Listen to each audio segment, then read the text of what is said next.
Magandang gabi Luzon, Visayas, Mindanao at sa buong mundo.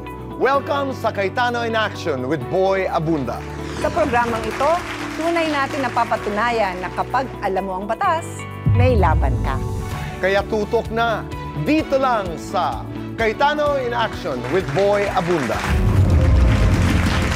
Maraming salamat po sa Cayetano in Action with Boy Abunda dahil sa tulong po nila napag-ayos po ang problema namin mga pamilya. Lahat sinusolusyonan, agad ina-aksyonan. Sa Cayetano in Action, ang Boy Abunda. Huwag magpapi, alamin ang batas. Kung may legal na kaalaman, may laban tayong patas.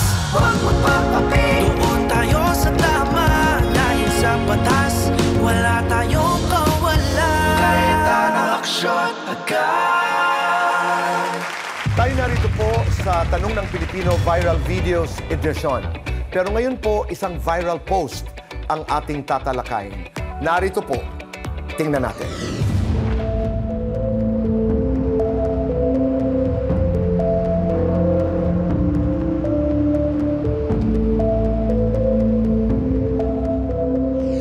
Kasama po natin si Atty. Bernadette, Atty. Matt.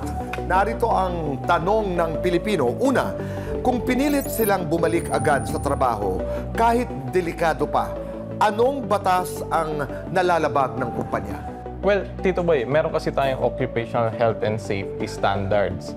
So, kung ang tanong kasi, kung delikado pa ba, marami siyang factors eh. So, for example, nag-earthquake, di ba? Evacuate kayo, syempre follow yung procedure. And then usually yan, papacheck nila sa engineer eh, kung safe yung building and everything, kung may structural damage. So, no question about it, habang nag-earthquake, kailangan mo mag-evacuate. Hindi kayo pwede pag-stay para ituloy yung trabaho. Diba? On that point, hindi ka na pwedeng pilitin mag-work. Pero once na nakababa na kayo, and then meron ng naging assessment, meron ng determination na safe yung building, no damages, you can resume your work, pwede kayong umakyat na. May kakaibang sensitivity ang problemang ito. Hindi man from the legal perspective, but doesn't it make sense na ang concern ng employer ay umuwi muna kayo and make sure that your families are safe or make sure you are safe, actually? Yeah, that's Diba? a good point. No. So, pwede rin kasi nating ihalo yung, kumbaga, yung personal take mo eh. If you really believe na may imminent danger pa, like hindi ka komportable na umakyat muna or tumuloy sa work kasi feeling mo like baka may earthquakes pa na susunod, ayun, like yun, aftershocks. Di ba? I guess hindi ka naman pwede pilitin eh ng employer to go back kung talagang feeling mo may danger sa sarili mo eh. Di ba? Tulad ng sabi ni Kuya Alan before, naghahanap buhay tayo, hindi nagbubuwis buhay. Tama. Di ba? Kasi halimbawa, pag nagka-earthquake, can you actually measure the trauma? Can you actually measure the trauma of each one? Yeah. Or the fear? So palagay ko, again, from a layman's point of view, let's go to what makes sense. Let's go to the second tanong ng bayan.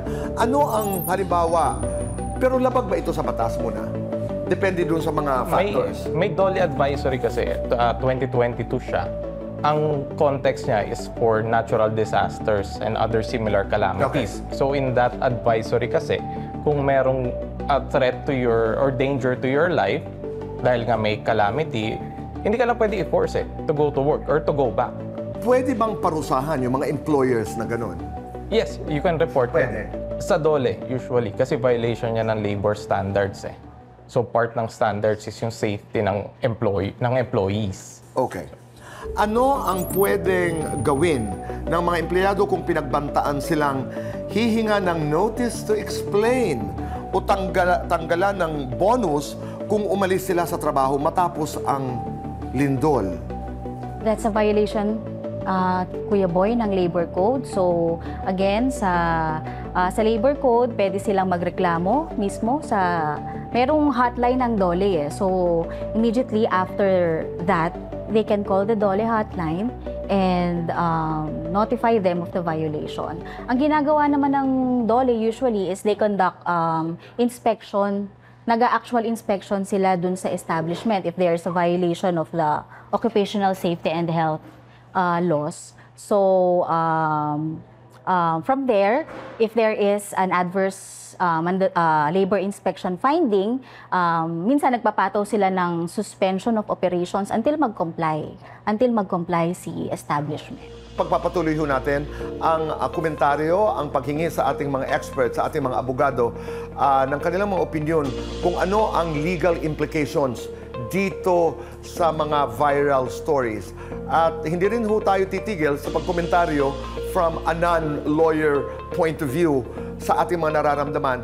Maraming salamat. Sige. So kung abangan niyo po ang ilang pang mga viral videos na ating tatalakayin at pag-uusapan at ang mga katanungang legal tungkol sa mga videos na ito, dito lamang po sa Tanong ng Pilipino sa Cayetano in Action with Boy Abunda. Ngayong gabi, dalawang payo ang ihahatid sa ating payong kapatid. Isang anak na piniling gamitin ang apelyido ng ina. Nahihirapang ipabago ang birth certificate niya dahil pinagpapasapasahan siya ng mga pinagtatanungang ahensya. Kaya lalapit na siya kay Kuya Alan para humingi ng legal na payo. Sa Bulacan naman, isang ina ang nangakong ipapaampon sa mag-asawang taga-Caloocan ang pinagbubuntis niyang bata. Pero bigla itong umurong nang siya ay makapanganak. May karapatan ba ang mag-asawang bawiin ang mga ginastos sa kanya? Isang nurse mula sa Cordillera ang ginamit ang sariling karanasan sa mental health para tulungan ang iba, mula sa pag-rescue ng taong grasa hanggang sa pagbubuo ng mga support group para sa mga may karamdaman. Pakinggan natin ang kanyang kwento sa Salamat. Isang ama, aktor, nurse at asawa. Ibabahagi kung paano niya nabubuo ang kanyang pagkakakilanlan sa gitna ng lahat ng papel na ginagampanan niya. Alamin ang kanyang kwento sa Aba, Ask Boy Abunda. Kailan nagiging peke ang isang produkto? May laban ka ba pag ninakaw ang iyong kanta? At pwede bang ebidensya ang mga screenshot? Sasagutin ang lahat ng yan ng ating mga abogado sa attorney. Yes or no? At handa na ba ang inyong barangay? Rumuronda ang Team CIA with BA para magpasaya at mamigay ng papremyo sa Alan Pia Pit. Lahat ng yan dito kung saan ang pangalan ay karapatan at ang katotohanan ay katarungan. Cayetano in Action with Boy Abunda. Alam niyo, may chismis akong nasagap. Meron kasing hihingi sa atin ngayon ng payo na namomroblema. Kasi yung ginagamit niyang birth certificate mula bata siya hanggang sa nagkatrabaho siya, iba dun sa nag-reflect sa bago niyang kinuhang PSA birth certificate. Naku. Which is, Mayan. yung apelido ng tatay niya na ngayon, ang nandun sa birth certificate na dating ginagamit niya ay apelido ng nanay niya. Ano bang dapat gawin dyan? Alam mo, kuya, yung feeling ko na mas practical at mas tama na gawin, syempre panindigan niya kung ano yung ginagamit niya. Kasi for the longest time, yun yung ginagamit niya. Di ba? Paano yung mga documents niya, yung mga personal files niya, kagaya ng government IDs niya, yung diploma niya, di ba? No! Ang mali ay mali. Naka-register yan. Yan ang nasa batas. Yan ang dapat. Tama rin naman. Teka, ano mas hassle? Mag-update na isang original na document o ng pagkadami-daming files? Sige. Diba? Ganun yun. Naguguluhan ako lalo eh. Ay, magulo ba? Magulo. Mas maganda alamin na lang natin ang payo ni Kuya Alan. Ano ang payo ni Kuya Alan? Tamang-tama. Dahil kasama po ngayon ni Kuya Alan si Keiko na pumunta ho dito sa Cayetano in Action with Boy Abunda dahil nais niyang kumonsulta kay Kuya Alan. Narito po sila, Kuya Alan at Keiko. Very, very warm welcome, Miss Keiko. Thank you sa iyong tiwala. Believe it or not, Keiko, maraming may ganyang problema o sitwasyon para alam ng publiko yung ating pinag-uusapan. Can you elaborate? Opo, bali po, simula po nung kinder ako hanggang magtrabaho na po ako, ang ginagamit ko pong pangalan ay Keiko Vitug. Yung Vitug po ay apelido po ng mother ko. Ever since po, yun na yung ginagamit ko. And ang natatandaan ko po, nung 7 years old ako, tinanong ako if ang gagamitin ko ay yung Vitug or yung apelido ng father ko. Siyempre, habang lumalaki po ako, ang nakakasalamuha ko lang po talaga yung pamilya ng mother ko at yung mother ko. Kaya ang mas pinili ko po ay yung Vitug na pangalan. Bago po mag-pandemic, plano po sana naming mag-travel. Kaya kumukuha ko po ng birth certificate po para sa visa. Kaso ang ini-issue na po ng PSA, yung under sa apelido ng father ko. So nagpunta po ako sa PSA para questionin kung bakit po gano'n. Ang sabi lang po nila sa akin ay dahil nga daw po may bagong memorandum na sinasabi na lahat ng late registration ay i-delete nila. So nag-question ako na bakit hindi nyo po binerify? Kasi po ever since ang ini-issue nyo naman sa akin ay yung under sa VTUB na apelido. Ang sabi nila sa akin kasi yun daw po yung nasa batas. So ang in-advise lang nila sa akin ay pumunta ako sa PAO ng Quezon City. Kaso napunta po ako sa PAO ng Quezon City, sabi po ay sa Manila siya since sa Manila nga daw po nakaregister yung kapanganakan na original.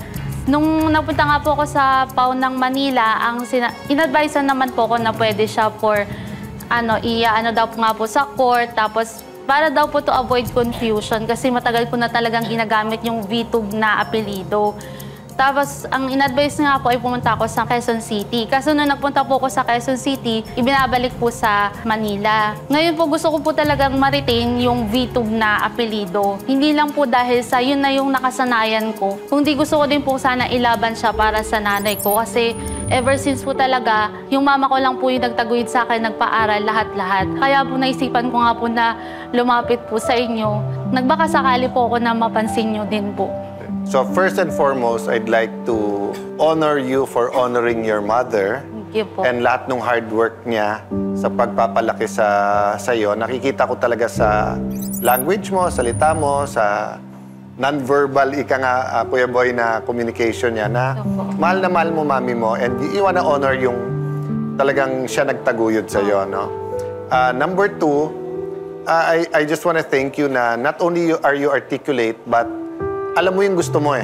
Opo. Actually, kung lahat ng humingi ng payo, ganyan mag-explain, sorry, pero hindi na natin kailangan ng maritim sa segment. Di ba? Malinaw talaga eh.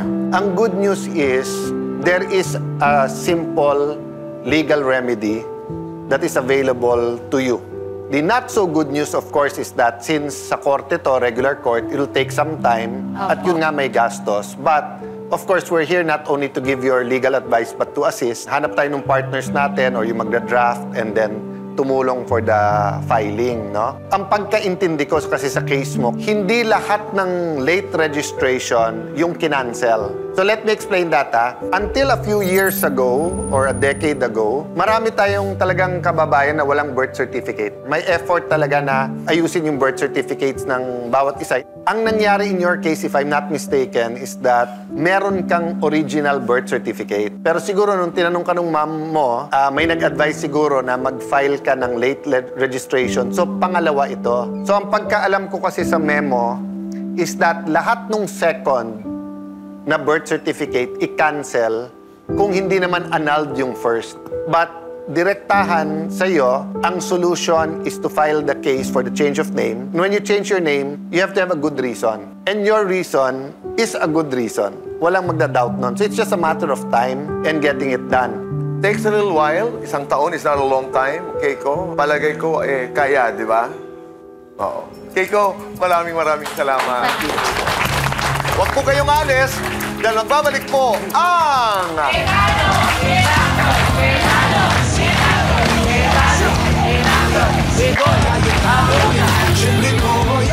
Kasama ang Cayetano in Action team, nakipag-meeting si Keiko sa isang legal counsel para mas maintindihan niya ang proseso na kanyang pagdadaanan para magamit ang apelido ng kanyang ina sa kanyang birth certificate.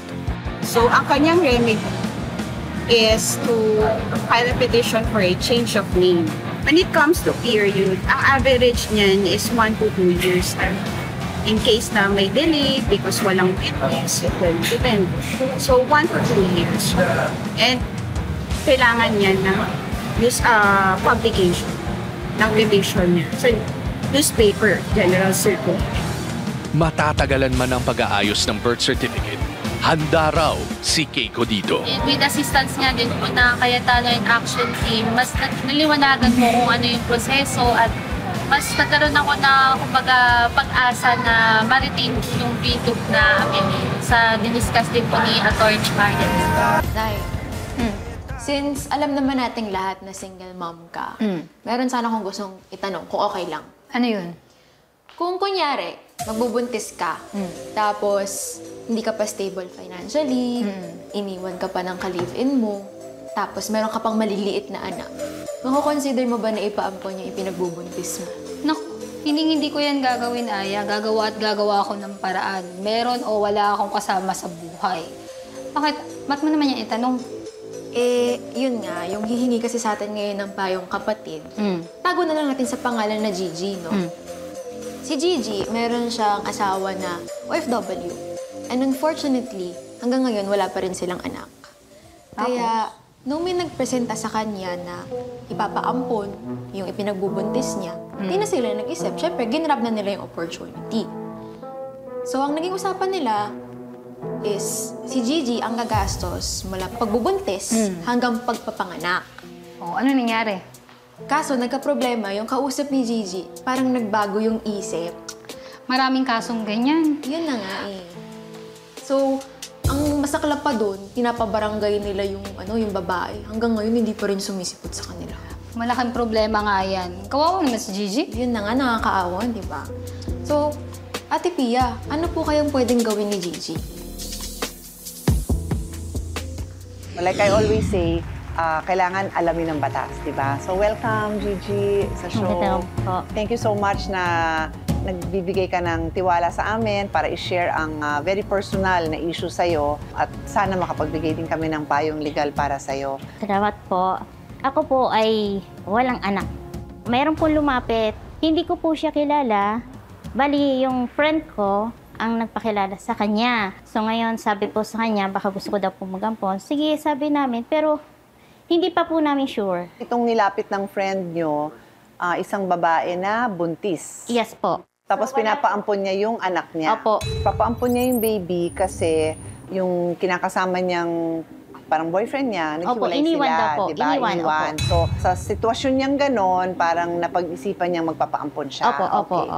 Nung time na yon, nung 3 months na, pinapunta po namin para makausap ko po in person yung babae. Tapos yung time na po ito na nga po, na malapit na siya mga anak, babalik daw po yung kinakasama niya. Tapos sabi ng friend ko, kausapin mo yung lalaki kung ipapaampon mo o hindi.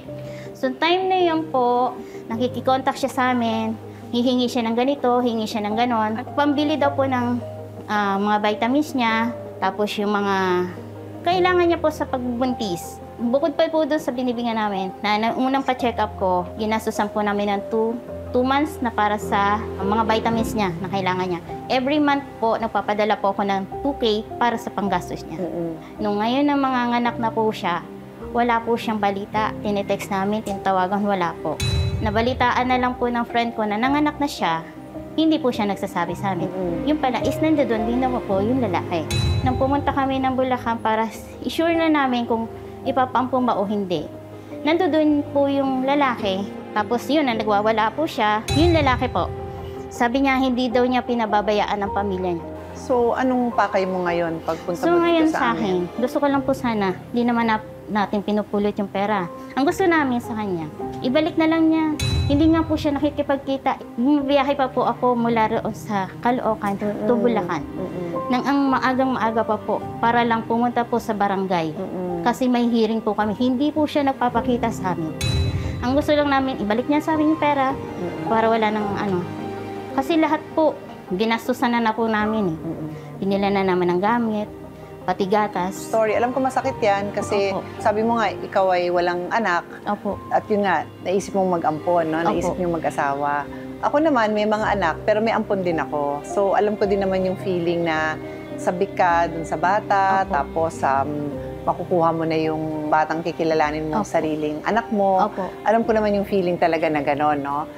So, ang tanong mo is, makukuha mo ba yung mga inabono mo or mga binigay mong panggastos niya nung nagbubuntis siya, no? At yung pati yung perwisyo sa'yo, yung pamasahin nyo, papunta dun sa barangay. So, first of all, Gigi, meron tayong batas tungkol sa adoption. Actually, matagal na yung batas natin sa adoption, pero just a few years ago, nag-amend tayo ng adoption law natin and meron na tayong yung Domestic Administrative Adoption and Alternative Child Care Act. Lagi naman ang purpose ng mga batas na ganito is pangalagaan yung mga karapatan ng mga bata. And ang presumption ng batas is safe ka at okay ka sa parents mo. The law also protects the right of the family. Rights ng parents na kupkupin at mahalin at makasama ang anak nila. And same with the child na makasama nila yung parents nila. So hindi basta-basta maghihimasok ang batas o ang otoridad para kunin ang isang bata sa magulang niya unless meron talaga silang dahilan na pinaniniwala ang mas makakabuti sa bata sa poder ng ibang pamilya. So kung yung mismong magulang ayaw mag-alaga dun sa anak nila at sasabihin nilang papaampunin na namin to, parang voluntarily niya gini-give up, no? Then, tanggap ng batas yan. Hindi mo pala alagaan. Okay, sige, hahanap kami ng mga parents na magmamahal dyan sa anak mo. Meron din sitwasyon na kinukuha mismo ng otoridad sa magulang na pabaya. So, in this case, meron kang mother na binibigay sa iyo na ang anak. Gusto niya nang mapa-adopt yung anak niya. Opo. Hindi siya kasal. So, pag ipinanganak niya yon, ang sole authority is the mom. Kung tutusin mo, kung i-give up niya yung anak niya, di ko kaya talaga, papaampot ko. May karapatan ba siyang gawin niya yon? May karapatan siya. Pero ano yung proseso na magpapaampon siya? Yun ang punot dulo ng pag-uusapan natin. What is the process para sa isang mother na voluntary niyang i-give up yung anak niya? Ang batas natin is very clear, yung domestic administrative adoption. Hindi pwedeng basta si nanay ibigay niya kahit kanino yung anak niya. Bawal yun. It still has to go through the process kasi role ng gobyerno na sila ang mag-check kung tama ba ang sinusundan proseso kasi merong mga sitwasyon na si kapitbahay pala, human trafficker. Binibenta lang yung mga bata. Kaya kailangan tayo sumunod sa proseso. So para sa lahat ng nakikinig, kung ikaw ay isang nanay o nanay at tatay at gusto nyo i-give up yung anak nyo, pumunta kayo sa barangay, humingi kayo ng tulong para isurrender yung anak nyo dun sa proper authority, which is basically sa sa poder ng DSWD para mapaampon. At kung kayo naman ay katulad mo, Gigi, na ang nasa puso mo maging isang nanay at magmahal, dun ka din pupunta sa LGU mo o pwede rin naman diretso sa DSWD para sabihin na ako'y mag-a-apply na maging isang adoptive parent. Mag-a-apply ako. So, in the future, and that's going to be my advice to you, tulungan ka namin. Kasi ang sarap nung nakikita ko na may gustong mag-ampon. Gusto kitang tulungan, kayo ng asawa mo. Kasi ang ginagawa doon, ina-assess kayo para mahanapan din kayo ng bata. But going to your question directly, maybe I'll ask Attorney Sari to answer, no? Kasi ang hinihingi mo is reimbursement dun sa ginastos mo. So, ano ba sabi ng batas natin dyan, Sari? Unfortunately po, sa sitwasyon ninyo, may hirapan po tayo na humingi ng reimbursement because nga po meron po tayong mga batas na nilabag, no? Specifically, yun pong Domestic Administrative Adoption Act na nakalagay po doon na kapag hindi nyo sinunod yung proseso, meron po yung kaparusahan na pagkakulong. So, criminal po ang parusa sa basta-basta pong informal adoption. At tama po ba, naintindihan ko po parang meron din kayong agreement na ipapangalan sa inyo? Gusto niya ipaampon, pero ipapangalan na sa amin. Verbal ang usapan para daw hindi na daw sa amin na ipapangalan niya. So, may legal principle, ang tinatawag doon is outside the commerce of man. Ibig sabihin nun, hindi nadadaan sa usapan, hindi nadadaan sa kontrata. So, tama ka, yung usapan, it's actually an agreement. It's a verbal agreement. Pero whether nag-verbal agreement kayo, nag-written kayo, itong topic nyo, itong subject nyo, is outside the commerce of man. Hindi pwedeng pagkasunduan ang adoption. Kailangan nandun ang kamay ng gobyerno para siguraduhin na maayos ang process. Yun po, dahil pinoprotektahan ng ating mga batas yung interest talaga ng bata, hindi po tayo makaka-claim, unfortunately, ng anything po ng reimbursement dahil malabag din pong ipinagbabawal. Yun pong agreement na, kumbaga, ipapa-adopt ko sa'yo tapos babayaran mo ako o babayaran kita para maibigay sa akin yung bata. Yun po kasi ay kino-consider na human trafficking dahil meron tayong consideration na ibinibigay dun sa buhay ng bata. Kaya dahil po sa mga rason na ito, although hindi naman natin intensyon, hindi po tayo basta-basta makakaklaim ng reimbursement kahit na pinag-usapan natin ng maayos dahil nga po ang buhay ng bata ay hindi pwedeng i-negotiate po. Sundan ko lang yung sinabi mo kanina na ipapangalan dapat sa inyo. Supposedly yung bata. Hindi rin po kasi pwede to. Kasi ayon sa ating RPC, Revised Penal Code, pinagbabawal din po to kasi simulation of birth certificate to.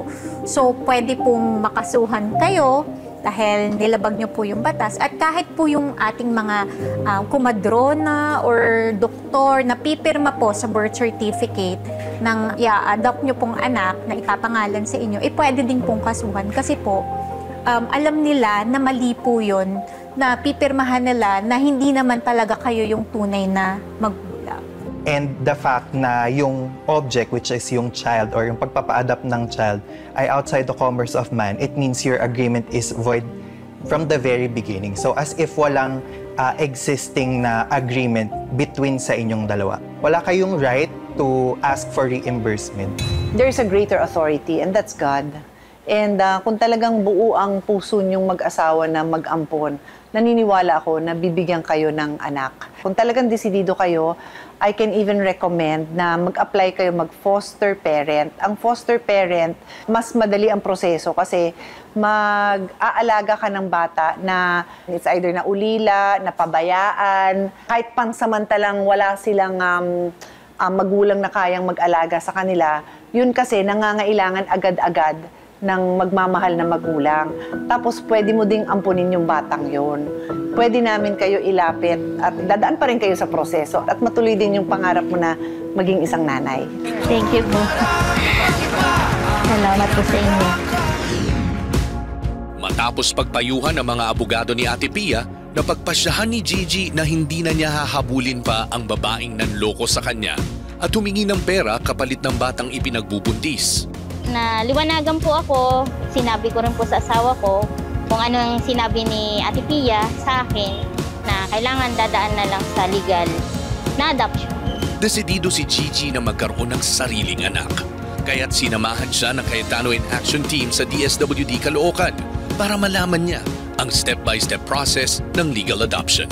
Naliwanagan po ako sa advice sa akin ng DSWD, lahat po ng proseso. Ayusin namin yung pagkuha ng mga requirements para maka-adapt kami ng isang baby. Kung ito ay ipagkaloob sa amin, salamat sa Panginoon.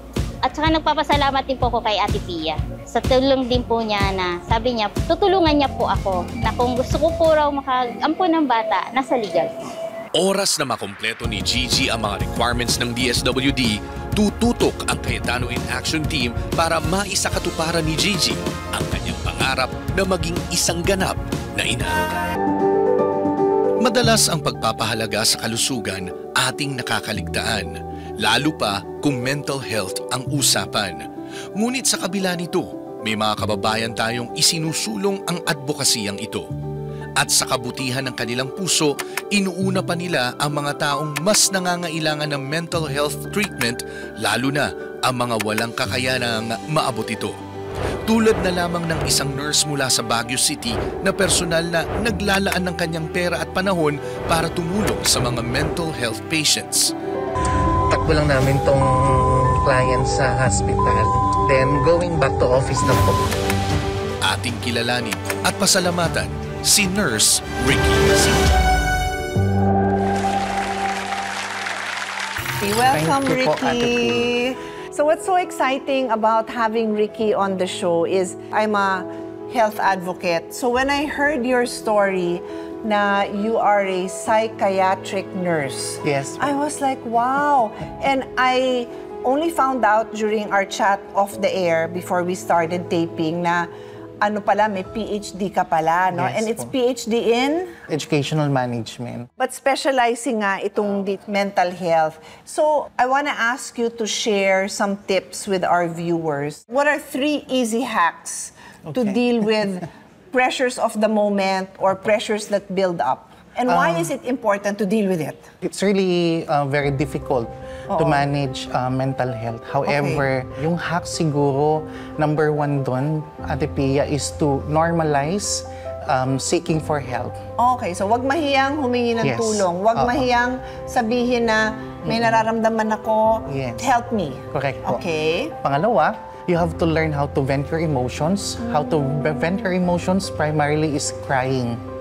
It's okay to cry. Okay pala yung iyakin, Yes, opo. That's how to remove the tension from our body. I see. Yes. Hindi pwedeng... May outlet dapat. Hindi pwedeng, Hindi po. Kaya sabi nga nila yung mga lalaki, no, parang yung ba dahil mas maaga sila mamatay? Kasi women have a more natural ability to let it out. Yes, and the male are known for repressing and Yun nga. suppressing. Yun na nga. Yun, Okay. And sharing your emotion to a trusted person is very important. You have to share every experience before you sleep. Before you sleep? Yes. Naku. O sige, so lagi may mga BFF. Yun, no, importante pala yun, ano? Yes po. And that's why they also say na iba din talaga yung mga kababaihan. Historically, ang mga babae nagkakasama, sorry pero either nagkukutuhan o kaya naggaganchilyo o kaya sabay-sabay nagluluto. Correct. Tapos doon na yung mga kwento, yung mga problema, di ba? Samantalang yung mga lalaki, tahimik lang, naglalasing. And yun nga po, lastly, listen to your body's signal. Now, let's be clear, we're talking about anxiety, stress, depression, ganyan, ano? Paano nagpaparamdam ang body? Our body will send pains, number 1. Pains talaga? Yes, opo. Saan? Kaya Sa kung ulo, masakit sa ang paa, ulo, sa tuhod? Paa, tuhod. Likod, Yes, likod. likod. Because your emotional pain, our body will find way on how to manifest it through physical pain. That's why mental health is on top of your physical health. So it's possible na walang madadiagnose sa'yo, Correct po. pero May stress masakit. yan. Talaga? Yes, that's how it is po. So you have to listen to your body signal. If your body says, I'm tired, go listen. You have to relax. If your body says to avoid or siguro bawasan yung exposure sa stressor, mas lalo kung tao din yung nakaka-stress, lessen your exposure. Wow. If your body says, umiyak ka. Kapag kailangan mo mag-grieve, you have to grieve. You have to grieve. Totoo yun. Namatayan ako ng anak and then my father, I was already in my 30s. Pero yun nga, parang I listen to my body. So if it's time to grieve, it's time to grieve. Ayoko muna makakita ng tao because I want to grieve alone or grieve with my other family members. And no? personally, wala pong timeline ang grieving. Ayun, tama, importante Walang yan. timeline ng grieving. Allow yourself, express it, share it. So what does a friend do if they know that they can tell that somebody is clearly experiencing a lot of mental health issues, anxiety, very stressed? What should a good friend do? The ultimate hack here is to help and be compassionate. Through compassion, there's no judgment. Because once you judge a person, you can never help them anymore. May bias na kasi. Kaya pinaka-importante dyan is kapag yung friend mo, hindi mo kayang i-manage, then you cry for help sa mga Sa professionals. iba pa, or i-refer mo, ganon. Yes. Wow, such an honor to meet you. But just so you know, to my team, sabi ko, I'm so excited to work with him some more kasi feeling ko marami kang maitutulong sa amin kasi kami naman, we are lawyers. Ikaw, you use it as nang pinanggagaling mo is your profession, but of course, it's your passion. Yes. But sometimes, like they say, yung mga lola, and that's why it's one of the projects I've never been able to implement, but they said na yung mga lola, yung mga seniors, they have time on their hands. Sila yung ipagtugma natin sa mga teenagers or young adults that need somebody to listen to them, di ba? Maganda po yun. Sige, dagdagan natin yung advocacy mo, gawin natin yan. Yes po. Pagtugmain natin yung mga lolo't lola at ang mga nangangailangan ng an ear or a shoulder to cry on. Importante yung wisdom ngayon. Yung wisdom din nila, di ba? Kasi iba lang naman yung environment, pero yung human need for compassion, for love, for acceptance, yun pa rin naman, di ba? Yes. At the end of the day, helpful din siya sa mga nasa twilight years kasi sabi nga nila, there are two options when you grow old. It's either to grow old with integrity or despair. So through that, we are helping them for the integrity And part. they say nga, the biggest boost to somebody who is feeling lost or no meaning is you feel like you were able to help somebody else. Correct. When you're able to help somebody else, nabibigyan ka rin ng meaning. Tama po. Actually, I'm diagnosed with panic anxiety disorder. Ikaw Ate mismo. Pia. Opo. And In college, kailan ka na-diagnose? High school, bata pa? 2019 po kayo umuwi ako as an OFW. Okay. So, ang ginawa ko po is hindi lahat ng gamot ay nabibili sa butika, kundi sa pagtulong. So, I started yung mga taong grasa. I rescued them from home, then sheltered them, then released it. And until now, they are very functional. Saan mo sila sinishelter?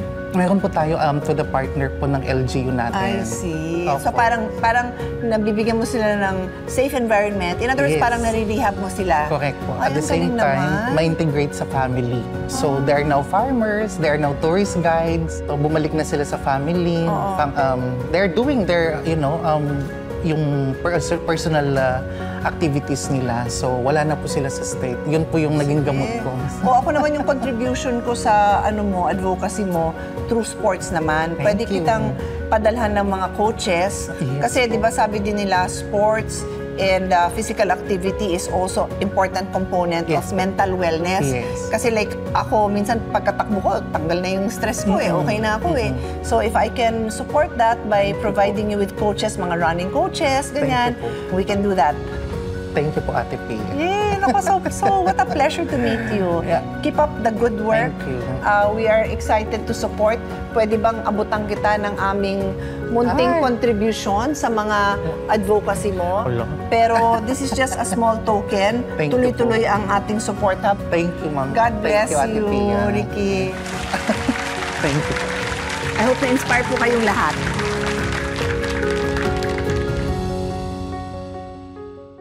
Cayetano in Action with Boy Abunda would like to thank RLI Furniture, JC Organic Barley, Live Healthy, Choose Good Life, Siomai King, ang hari ng siomai, 7, located at B6 Bonifacio High Street, Taguig, and Seymada from La Luna Cafe.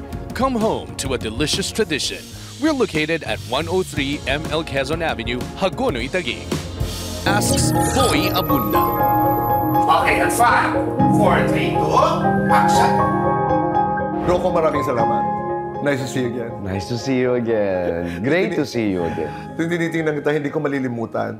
You opened Fast Talk at one point in my career. Alam niyo, praning ako nung araw niya. Lalo na if it's live.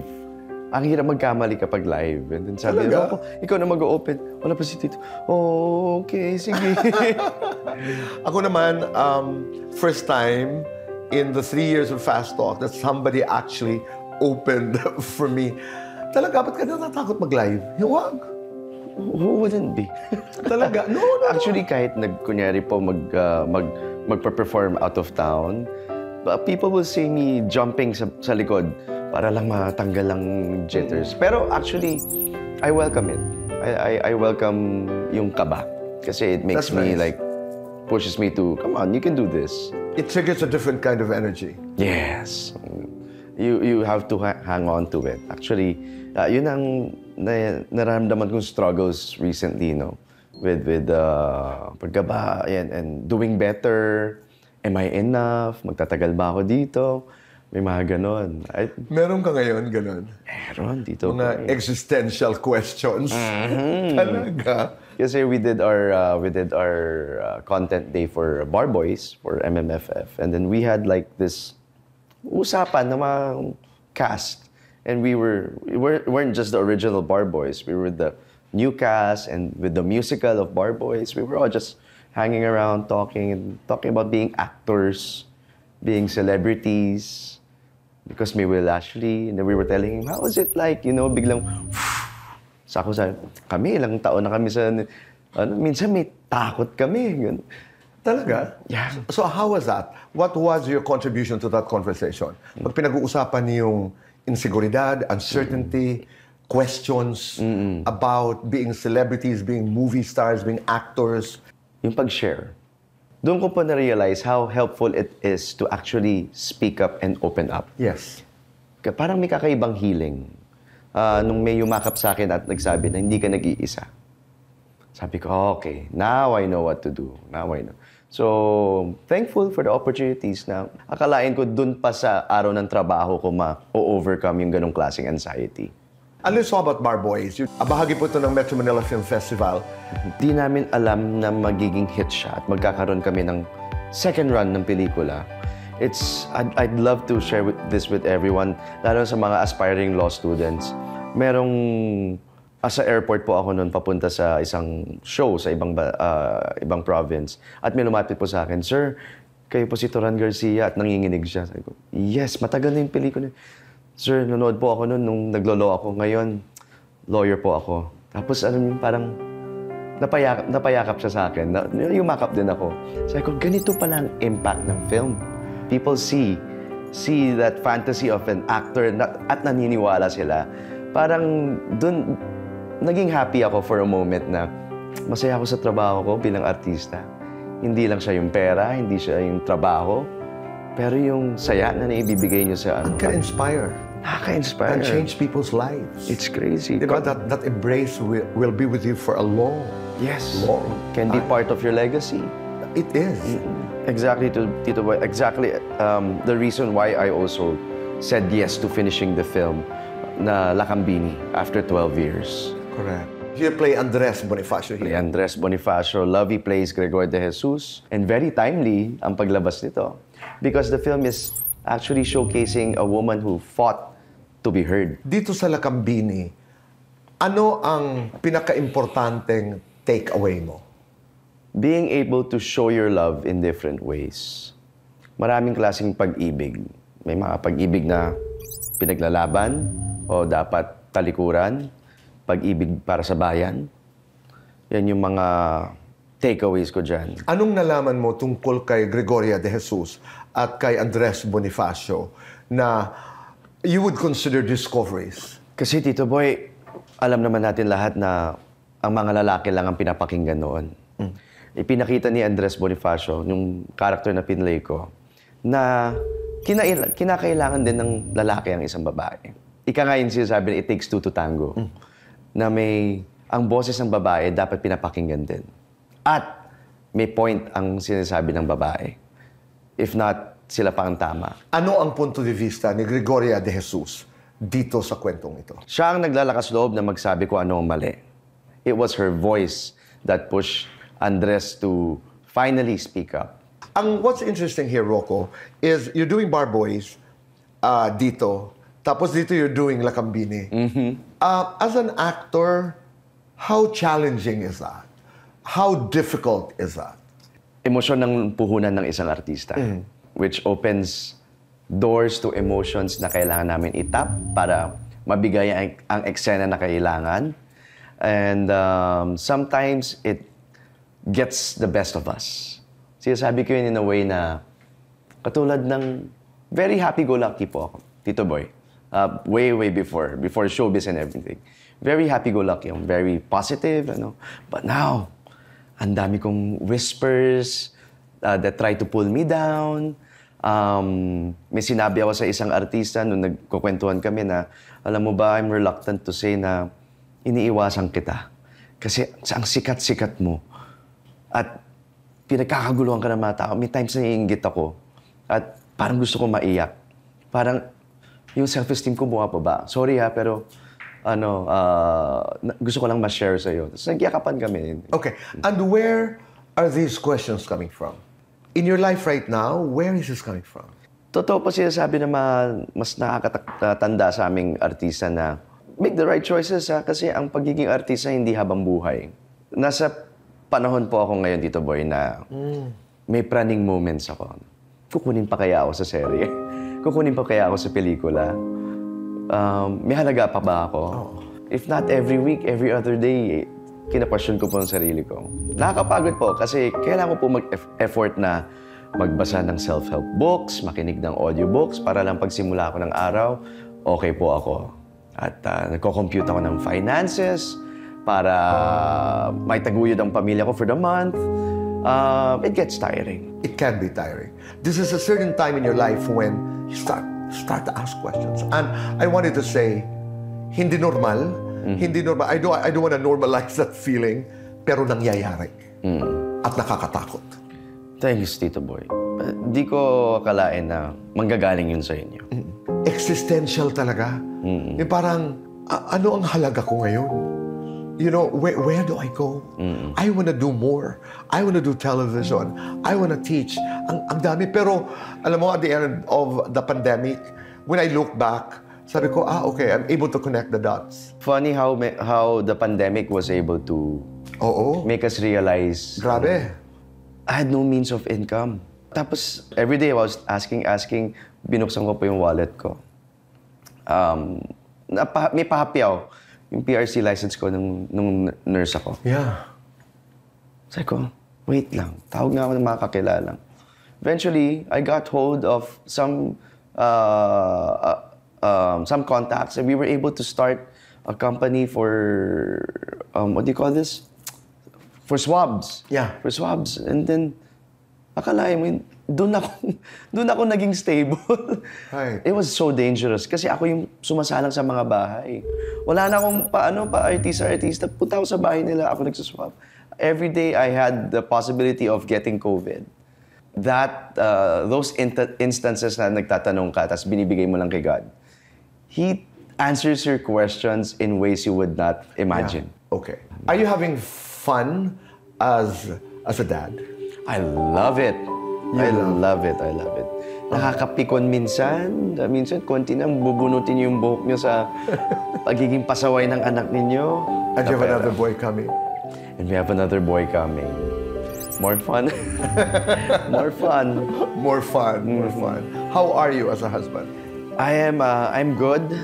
But like I said, Tito Boy, yung mga moments ko, like with my career and the whispers, and me bringing myself down, it takes its toll on me being, minsan, aminin ko, my wife will be watching, gusto ko mag-apologize sa kanya kasi sometimes, nagiging emotional punching bag din and she's very, very kind. She takes it. Fantastic, girl. She takes it and then she tells me, I know what you're feeling. Mamaya na tayo mag-usap. Then you talk to me.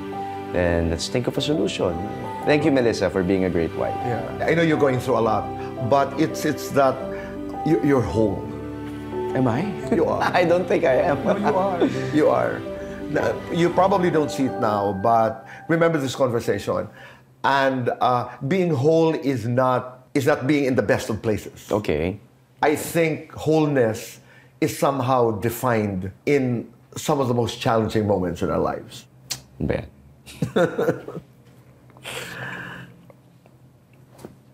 Oh. Sorry. Yeah. You shouldn't apologize. Yeah.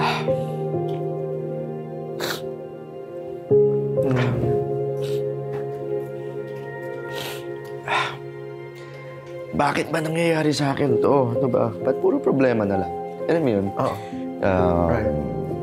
Kukulangin ba ako for next month? Mababayaran ko ba yung ng anak ko? How do we be stable? Yeah.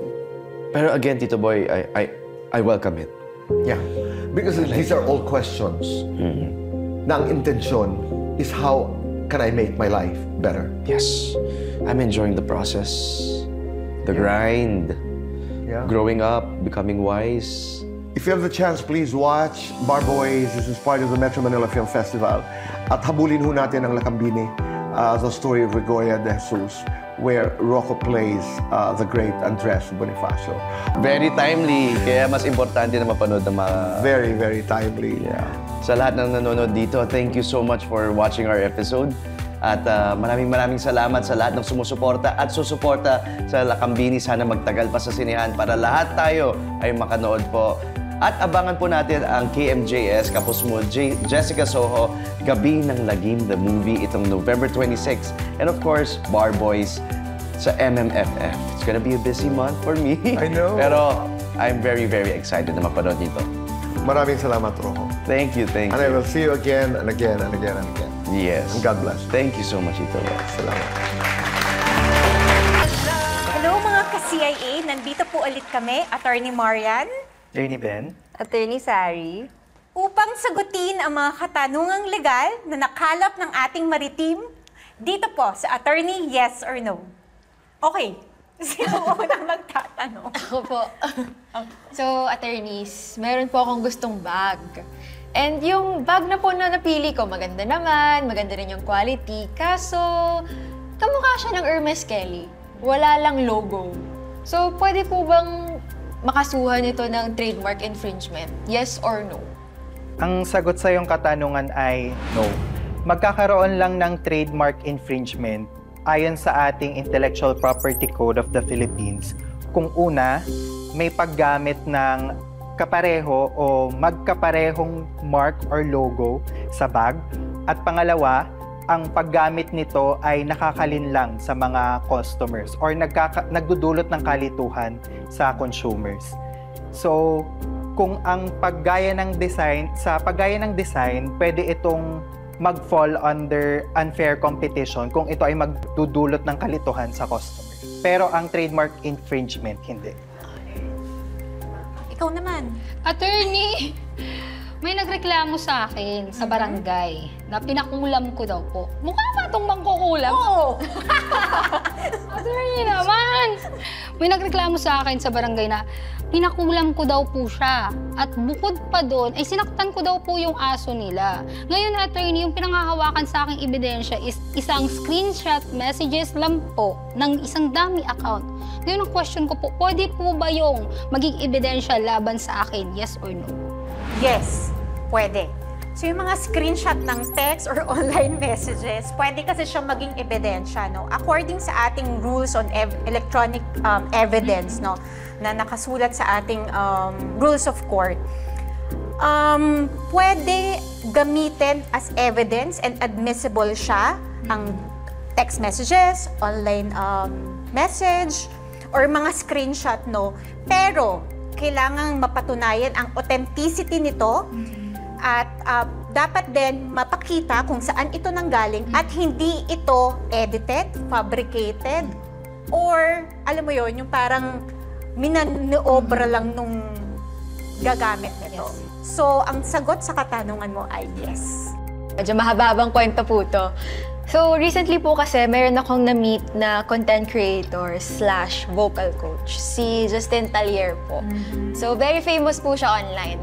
Ngayon, meron po siyang ginawa na kanta. Actually, it is an open verse na titled Bulsa. So, ang open verse po, yun po yung gagawa po siya ng tune, tas yung chorus siya kakanta, tapos it will invite more users na dugtungan ng verse nila yung kanta. So, ganun yung, yung ganap niya. And recently po, meron siyang naging problem kasi may nagnakaw po ng music niya. So, wala naman pong doubts na kanya po yun since original na siya po talaga gumawa nun. And known na rin naman po sa content niya na ganun po talaga yung mga ginagawa niya. Kaso po, dahil po dito na may nagnakaw ng kanta, merong isang user na kinlaim yung ownership via TikTok, na-mute po lahat ng videos, pati nung mga nag-challenge, yung mga nag-stitch ng video. Ngayon po, chinek niya rin po sa streaming platforms, wala na po. So parang doon na rin nga po siya nag-post actually sa kanyang, sa kanyang platform na shinare niya yung experience niya. Sobrang ironic kasi yung Bulsa po is about sa recent corruption na nangyayari sa government natin. Tapos ganun pa yung nangyari sa song niya, naninakaw din ng iba. Ang question ko po is for him na rin po, para din po makatulong sa ating fellow content creator, diba?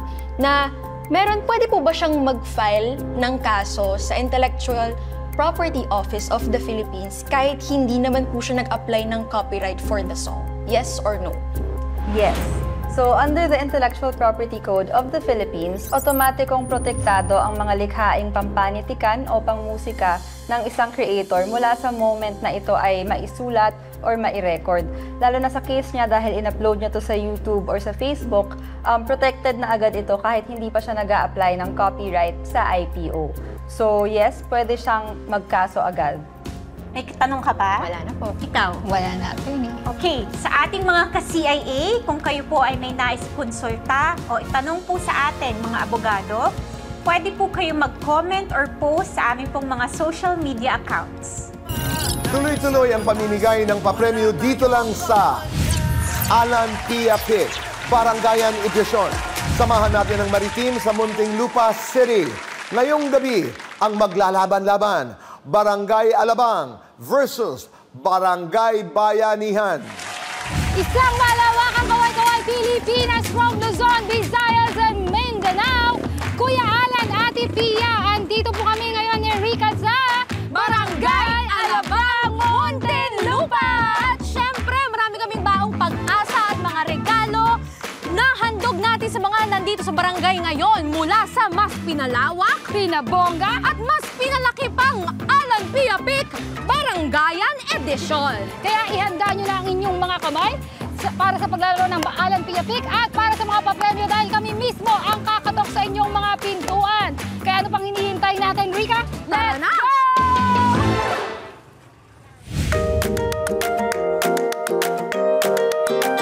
Alan Pia Pic! 3,000 pesos! Alan Pia Pic! 3,000 pesos! Alan Pia Pic! 5,000 pesos! 5,000 pesos! CIA with BA! Panalo!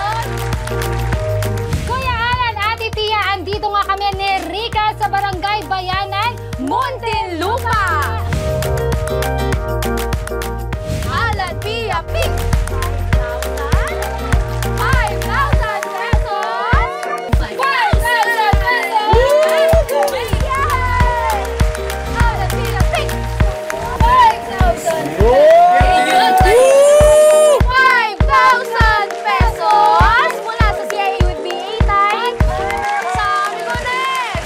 Maraming salamat sa lahat ng nakisali sa Barangay Alabang, Barangay Bayanan, Muntinlupa. Kaya mga CIA, nasaan man kayong bahagi ng Pilipinas, ihanda ninyong inyong mga sarili at malay nyo, kayo na ang susunod na pupuntahan namin. Barangay na ninyo ang makikisali sa mas pinabongga, pinalaki at pinalawak na Alan Pia Pic Barangayan Edition. Mga kwentong nagpapaalala na ang batas ay hindi lamang para sa mga may alam, kundi para sa lahat ng naghahanap ng hustisya at pag-asa. Mga problemang may kasagutan, mga tanong na may direksyon, at mga taong patuloy na lumalaban para sa katotohanan. Ito ang programang nagbibigay buhay sa salitang tulong at aksyon. Doon tayo sa tama dahil sa batas wala tayong kawala. See you next week dito lamang po sa Cayetano in Action with Boy Abunda.